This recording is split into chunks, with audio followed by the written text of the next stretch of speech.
नमस्कार मु शुभ स्वागत आपको प्रधान न्यूज ओडिशा चैनल को। सचिन घरे बाजिब साहानाई। हाँ आज्ञा जना पड़ा तारीख यही दिन हे अर्जुन बाहागर। आप तो जानते क्रिकेटर भगवान सचिन तेंदुलकर को निजर प्रदर्शन सांग को व्यक्तिगत जीवन पर समस्त प्रिय होती मास्टर ब्लास्टर। एवं पुणी एक खुशी खबर देवाक जाऊँगी सचिन।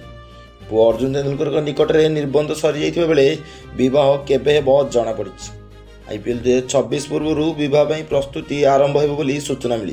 कहुच्छे कि मार्च 5 तारिख में बह उत्सव अनुष्ठित हो।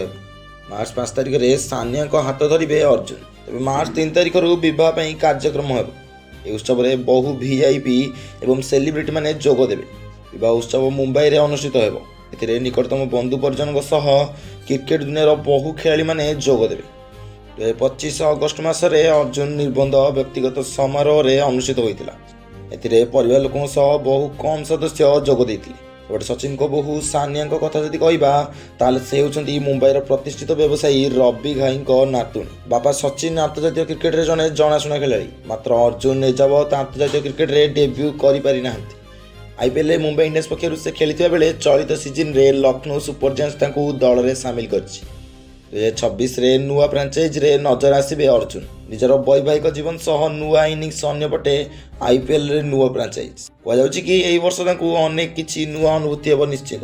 अर्जुन निजर आईपीएल क्यारियर रे मात्र 5टी मैच खेली जो से मात्र 3टी विकेट अख्तियार कर जड़े बामहाती बोलर होता बेले बैटिंग कर दक्षता मत रखिंट। मात्र आईपीएल बैटिंग देखा मिलनी। घर क्रिकेट रे बैटिंग किंतु कमाल देखा चलती से।